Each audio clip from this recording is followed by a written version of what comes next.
is an ultimate global podcast. Hello, and welcome to our Daily Dose podcast, covering all about day-to-day global affairs. You're listening to Saurabh Kora and George Mavros from Sydney.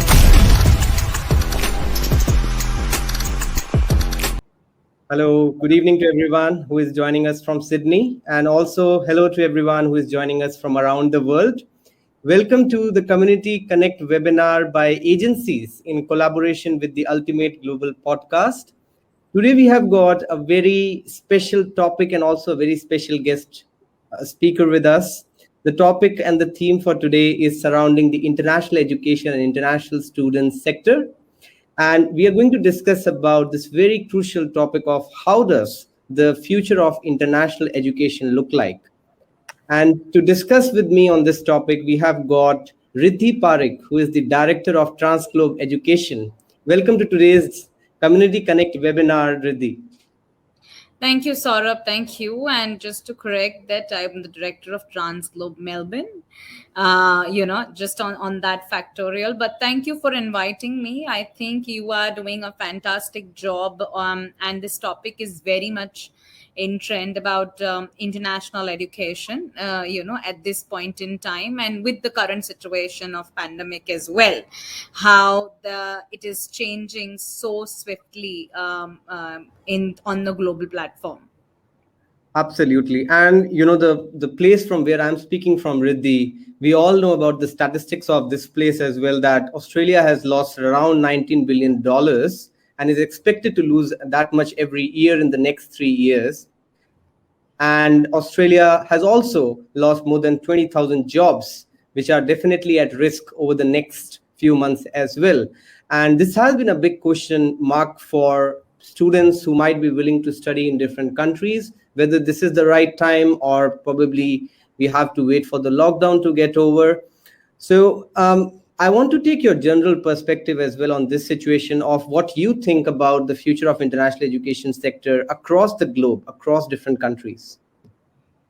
Saurabh, thank you for asking me this question. Now, the thing is that when it comes to the current situation, it is not a particular country or a particular state which is facing. It is something which is globally, and I think people have started living with this fact, that we are into this situation and we will be out, sooner or later. It's just that few of the countries have really seen it at its peak and they have come back, and probably, I'm sure that Australia also will recover very, very soon, considering the health system and way the entire plan in Australia is. So I think that, what Australia is facing, what I would say that, all of the countries, especially India, has faced at its like about 10 times more than that, for that instance. Coming back to international education, from IMI, I will talk globally and also from South Asia specific, at this point in time, because I'm based in India at this point in time, and the majority of the students going to abroad is from India, one of the highest contributed, to the international education sector. Having said that, what we believe is that the new thing is the entire international education has seen an evolution from a face-to-face mode to a tech-oriented mode, and I think this was as in going to come sooner or later, but unfortunately it has come due to this particular situation. The amount of students who are willing to go to abroad, in fact, the strange part is that during pandemic, it has actually crossed twice the numbers into different parts of the world, and there are a lot of reasons associated to this. There is a reason associated in the health awareness. There is reasons wherein students have received their results very late. So if you talk about the accumulation of numbers, from last year to this year has increased eventually as well. Thirdly, there are students, who have been waiting for a couple of years or couple of months as well due to XYZ, their personal circumstance, that has again accumulated. So a lot of things has kind of contributed to an increase into the number of students, especially from India as well, going abroad to countries such as US, UK, Canada, and even for that instance European countries. And I'm sure once Australia opens up its borders, which will be not that far as well, which I see, it's not going to take years or years for the borders not to open. We'll see the numbers to students to actually go there as well, and there are a lot of students who are actually waiting for Australian borders to open. So my point of view is that it has actually given us shift to digital sector, and secondly is that the students in the international domain who wants to study, who wants to take global exposure pertaining to their goals, they are either pursuing their studies online or opting different countries to pursue their education. Absolutely. So I totally agree with you on that fact that the numbers have drastically fallen down. If you see as comparison to 2019, we see that there has been a drop of 48% in the number of students who are coming to different countries, not only UK, US, Australia. There has been an equal spread. Though most of the people are now preferring to go to UK and Canada because of the fact that they are more migrant friendly policy in those countries. But again, as you said, that students are also willing to open up to this discussion that this is the hybrid world and this is the new kind of environment, which is actually the new normal in today's arena, isn't it? This is the new normal that we are living in. Absolutely, and bigger companies have actually approved work from home policy, and a lot of big companies have actually opted this as the most comfortable way of giving a well-being to their team members as well. Because at the end of the day, the work is happening to its most efficient level. Yes, there is going to be a pro and a con to each and every pertaining to different industries, for that instance. But overall, I think that, as you said, that I think this is something which we are I mean, each industry, each individual, each sector is finding its own coping mechanism to kind of live with this. But moving to a more valuable, point of discussion, Riddhi, is what do you think can be some of the measures which can be taken by the different governments? Everybody can have different perspectives to it.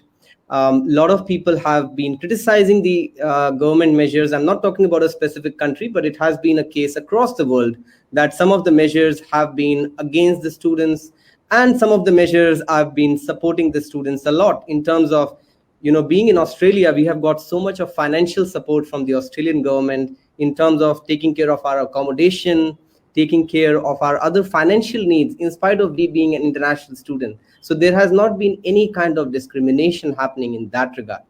But again, we see that the borders are not opening, and that is kind of a big torture for the students who are studying from abroad. Because I know, being a student as well at UNSW, how difficult it is for the students who are studying from their home countries and want to get a foreign kind of a feel still while studying from India or Bangladesh.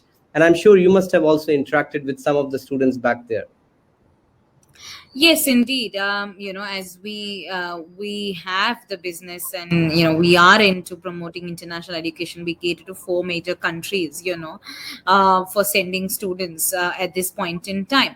But having said that, I believe that every country is, and every government is doing whatever they can in terms of their own domain. It's just that the angle is very different, and the countries which they feel they should open up the borders, they are. But having said that, what I believe is that I believe that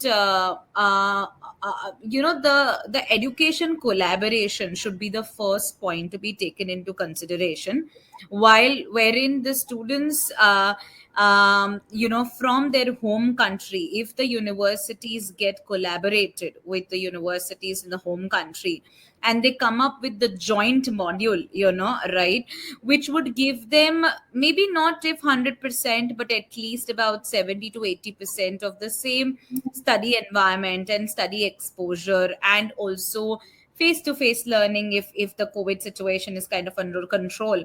I think that is the first point, to be taken into consideration. Secondly, when it comes to again, when it comes to the safety of the student, which any parents who are sending them to abroad, they will obviously have a question mark, even especially in this particular situation.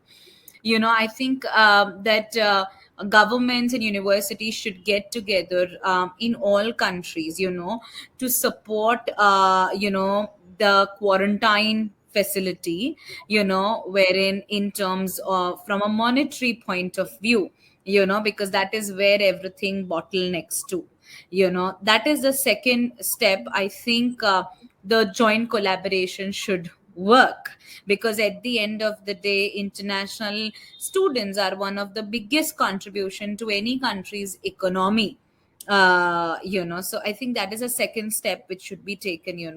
And the third step, obviously, it should be taken when it comes to the migration rules and regulations. The only thing is that in this transition, from a migration point of view, because a lot of students go there and they go for another options, after studying, after getting good jobs, that they want to definitely look into long term plan into that country, for that instance. Now, for that, if migration rules don't support that, let's say if they're studying online and they're not, they're missing some benefits due to that, so that creates kind of, again, a back sort of lash in terms of international students having a question mark to opt that country or go to another country. So I think these three factorials, if they are taken from a not a broader perspective, but from a narrow perspective, and that could really kind of contribute to making sure that the international education goes on the way it was.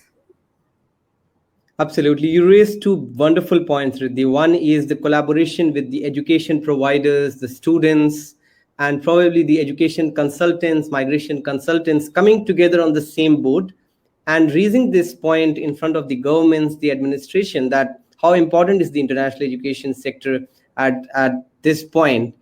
And we know about this quarantine system that you're talking about. UK has adopted it pretty well. United Kingdom is calling students from all around the world, and they have this 14 days of self quarantine that you can go into. And You now have that it's reduced to 10 days of home quarantine. absolutely. So I think a similar sort of a model can also be adopted by different countries in the coming days once they touch that 70% or 80% vaccination rates, whichever rate they are targeting. Because at some point you need to open up this international education sector and the tourism sector. You cannot keep that at halt, isn't it? Absolutely, because at the end of the day, when in this world we are concentrating on mental stability, mental sanity of your own people, then this also contributes to that factorial. And I think international education should definitely not. I mean, it is not stopping for other countries. The few other countries should definitely look into that domain. Yep. And you touch base upon this concept of hybrid learning. Hybrid learning has been so effective that we never thought that it, 1 year back, if you ask somebody that we'll be switching towards online learning, but we will still be delivering the same kind of results that we were achieving before the COVID-19 pandemic. So I personally feel that hybrid learning has been a great learning curve for a lot of university providers as well as the student community to get See, into hybrid with that. and sort of hybrid learning, and I feel that there is a small shift which needs to be done in hybrid learning. um with every university, India being so big, for example, if I talk about India, and even let's take, I think universities may not want to collaborate with anyone and everyone, because there's a lot of parameters associated to it. But one can definitely look into collaborating with residency schools, in India, which is nearby, and that residency schools have big campuses, they have all facilities, and will definitely contribute if universities from overseas have to contribute to the residential schools over here, uh, to give that type of experience, because they will have campuses spread across in acres, and they will have good faculties, they'll have great systems, and we have so many residential schools over here. So I think that is something to be taken into consideration. And also, while looking at some data before the session, Riddhi, I was looking at some of the reasons why certain countries were able to attract the students, certain countries were not. If you look at the US attractiveness, which has slightly fallen down because there has been an instability in the plans laid down by the university and a high level of uncertainty of the federal immigrant conditions. Whereas if you look at countries like Canada, there has been considerable amount of financial support provided to the students, and as well as they're providing them with some sort of welcoming policies. The students also see that these countries are having their economies stable economies, which is also attracting them to these countries. So do you also feel these kind of factors really shape the way the students think, and also the governments need to move towards making their policies more friendly towards migration, as you just touched based upon?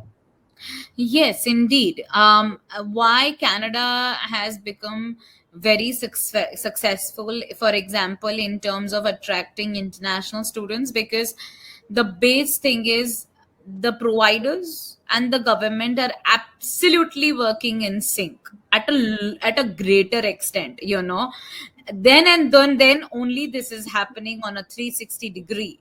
Otherwise it is very much impossible to have that sort of a change. And Riddhi, one of the biggest contributors that international students make to any country is that they are bringing those diversified perspectives into the classrooms, right? When I came to Right. study in Australia, you will see people coming from China, people coming from Southeast Asia, Europe, and that's where you develop different perspectives and also build a critical mindset. So if you stop international students from coming, actually you are halting that multiple or multicultural community communication inside the class, because of which they contribute to a global learning with multiple viewpoints and life experiences that can be shared in the same classroom, isn't it? I agree to that, absolutely. And diversification is the key when it comes to any education.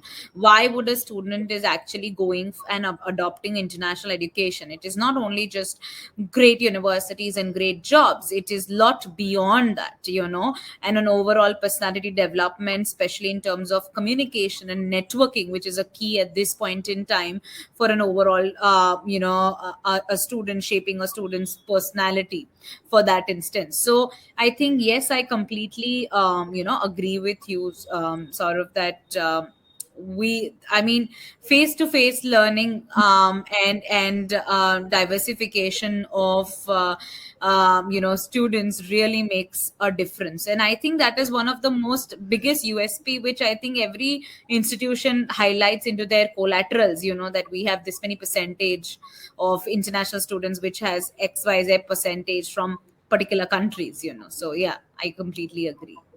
And Riddhi, if you look at the numbers that I have in front of me states me that just 1 year of intake of student in UK boost the economy by 28.8 billion pounds, and in case of Australia, it is contributing to around 19 billion dollars, Australian dollars, because it's not only contributing directly to the international education sector, but it also generates jobs in the tourism sector, in the hospitality sector, and that's how the economy keeps on boosting through international education as a whole.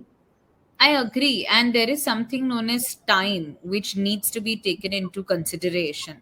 If the international education is not being given a chance on a timely manner, okay, right, then obviously the interest of the students gets diverted from one country to another. And to then get back that interest, it takes about couple of years, which contributes to a downward economic graph. And secondly, when a lot of students uh, enters into a country in bulk because of COVID, or let's say the borders were closed and were not allowed, or whatever in that instance, then for them to be satisfied you know in terms of overall exposure and overall experience becomes a question mark, because that also looks into a university's capacity to hold the class strength, to the individual student to get the job on time, part-time job for experience as well. So these are all non-tangible factors which would definitely come in picture if it is too late. Absolutely. And I think, Riddhi, these are the reasons because of which a lot of international students are also facing that distress. We just marked yesterday Are You OK Day in Australia, where we try to get into conversations with people and understand if they are feeling okay or not. Back in India, also, we have got some colleagues who might be waiting to get their student visas approved, get their different kind of visas approved, because they have certain kind of plans to be fulfilled in 2021 and 2022. So what can be that one message if the students are listening to you in that regard? I would just want to say that do not hold on to your dreams, and take the right step at right time, and at the end of the day, if anyone is looking for international education, right, if one country at some point of time is not permitting, or two countries for that instance, I am sure there are other countries, right, which would have great universities and great courses to pursue their dreams.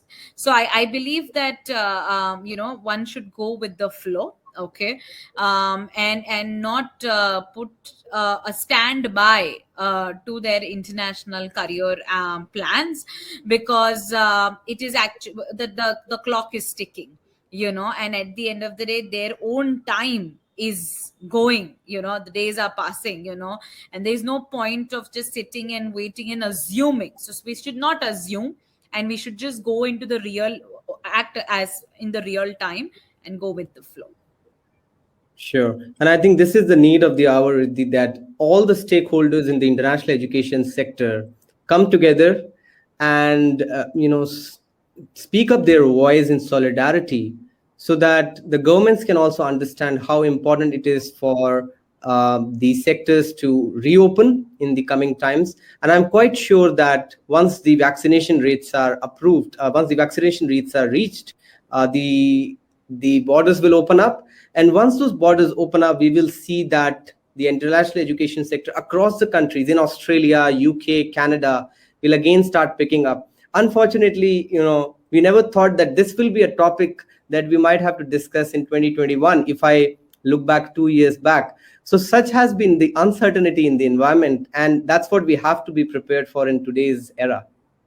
Absolutely. And I think this is a time where every country and every representative international education should seriously take time to make sure to reform their policies, the work policies, the way they are operating, and I think for a betterment, to welcome the new bunch of students which are going to come to that country with new facilities for them to get that confidence on that country which they have come in.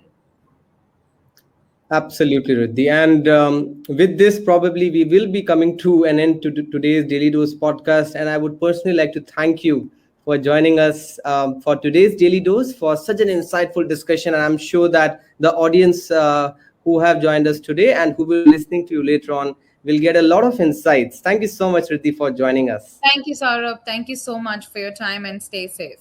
And for the audience, before we leave, we will be just showing you a short snippet from Agencies, the Community Connect webinar by Agencies. Agencies is a digital CRM catering to the requirements of education and migration consultants worldwide. So do check the 2-minute snippet before we end the show. Thank you so much, Riddhi. Thank you, thank you, thank you. Generating clients from various online sources, tracking clients' progress through dozens of spreadsheets, and claiming commission from partners can become daunting. If you're an education or migration agency or operate in an industry where managing clients and partners is core, you know the hard struggles of keeping their information organized and operations on schedule. You are most of the times left in the dark, with no overall perspective on how your business is actually doing. Introducing Agensis, the management platform that helps you take full control of your agency business and boost your team productivity with advanced solutions and easy-to-use tools, no matter where you are or your team are around the globe. Forget about losing precious time managing and tracking things when you could be focusing on other more important aspects of your business. No more hassling with client information, trying to manually sort and connect them with partners. Here's how you can unleash Agensis power. Agensis offers integrated client management. Gain new leads and acquire clients from anywhere in a streamlined and efficient way. Have quick access to all client information, track them individually on each stage of service, and schedule invoices to track commissions so you will never miss a dollar. Agensis also helps you to manage your team more efficiently. Create tasks and assign them to members, send reminders, manage team according to their role, measure performance, and work with flexibility and access your business from anywhere and at any time. All in a secure and safe environment, based only on the most trusted cloud services. You've lost enough time. Let's get it back. Why wait? When you can get started now.